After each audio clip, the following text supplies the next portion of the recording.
আগামী নির্বাচনে চলে বলে কৌশলে কেউ কেউ আমরা শুনতে পাই শেষ মুহূর্তে এনসিপি, এলডিপি ও এবি পার্টি যুক্ত হওয়ায় জামায়াত ইসলামী নেতৃত্বাধীন ইসলামপন্থী জোটে তীব্র টানাপোড়েন তৈরি হয়েছে। নতুন ৩ শরিককে মোট ৪০টি আসন ছাড় দেওয়ার নীতিগত সিদ্ধান্ত থাকলেও সেই আসন কারা ছাড়বে এই প্রশ্নেই আটকে আছে পুরো সমঝোতা। মনোনয়ন জমা দেওয়ার পরও আসন বণ্টনের চূড়ান্ত সুরাহা হয়নি, বরং জটিলতা আরও বেড়েছে। জামায়াত ইসলামের প্রস্তাব ছিল নিজেদের ভাগ থেকে ১৬টি, চরমোনাই পীরের নেতৃত্বাধীন ইসলামী আন্দোলনের কাছ থেকে ১৬টি এবং বাকি ৬ শরিক দল মিলিয়ে ৮টি আসন ছাড়বে। কিন্তু ইসলামী আন্দোলন ও বাংলাদেশ খেলাফতে মজলিস এতে রাজি হয়নি। তাদের বক্তব্য, শেষ সময়ে আসা নতুন শরিকদের জন্য মূল দায় জামায়াতকেই নিতে হবে। এই মতবিরোধেই পুরো আলোচনা স্থবির হয়ে পড়ে।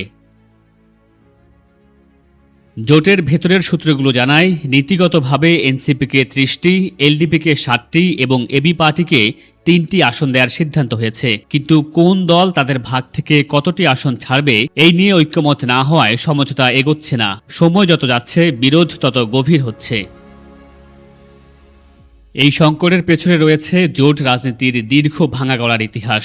গেল মে মাসে কয়েকটি ইসলামপন্থী দল মিলে নির্বাচনী মোর্চা গঠনের উদ্যোগ নেয়। পরে ইসলামপন্থী ভোট এক জায়গায় আনতে সেপ্টেম্বরে যুক্ত হয় জামায়াত ইসলামী। সেই সময় এনসিপি ও এবি পার্টি আলোচনায় এলেও পরে তারা সরে যায়। বিএনপির সঙ্গে আলোচনা ব্যর্থ হওয়ার পর ডিসেম্বরের শেষ দিকে তারা আবারও জামায়াতের দিকে ফিরে আসে। এনসিপির সঙ্গে ৩০ আসনের সমঝোতা হলেও দলটি আরও আসন চাইছে এবং ৪৪ আসনে প্রার্থী দিয়েছে। এলডিপি ৭ আসনে সমঝোতা পেলেও ২৪ আসনে প্রার্থী দিয়েছে। এবি পার্টির ক্ষেত্রেও ৩ আসন ছাড় দেওয়া হলেও তারা অন্তত ৬টি আসন চাইছে। ফলে ৩ দলই বাস্তবে সমঝোতার চেয়ে বেশি আসনেই মাঠে রয়েছে।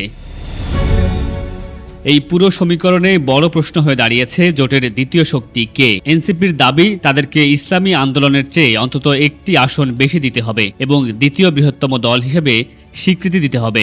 এতে ক্ষুব্ধ চরমোনাই পীরের নেতৃত্বাধীন ইসলামী আন্দোলন বাংলাদেশ। তারা প্রকাশ্যেই প্রশ্ন তুলেছে, এনসিপির সাংগঠনিক এবং ভোট ব্যাংক আসলে কতটা শক্তিশালী। জামায়াতের হিসেব অনুযায়ী তারা এখন পর্যন্ত ২৪৮ আসনে সমঝোতায় পৌঁছেছে। বাকি ৫২ আসনে জরিপের মাধ্যমে প্রার্থী ঠিক করার প্রস্তাব দেওয়া হলেও শরিকরা তা মানেননি। বাস্তবে দেখা যাচ্ছে একে অপরের ছাড় দেওয়া আসনেই একাধিক জোট প্রার্থী দাঁড়িয়ে গেছে। সব মিলিয়ে এনসিপিকে বেশি গুরুত্ব দেওয়ার অভিযোগে ক্ষুব্ধ ইসলামী আন্দোলন ও বাংলাদেশ খেলাফতে মজলিস। তাদের আশঙ্কা, পুরনো শরিকদের অবজ্ঞা চলতে থাকলে পুরো জোটই ভেঙে পড়তে পারে। যদিও প্রকাশ্যে সবাই বলছেন জোট সম্পর্কিত সমস্যা নিয়ে আলোচনা চলছে এবং ২০ জানুয়ারির আগেই সব ঠিক হয়ে যাবে, কিন্তু বাস্তবতা হলো এই আসন সমঝোতার সংকটই এখন জামায়াতের নেতৃত্বাধীন ইসলামপন্থী জোটের সবচেয়ে বড় রাজনৈতিক চ্যালেঞ্জ।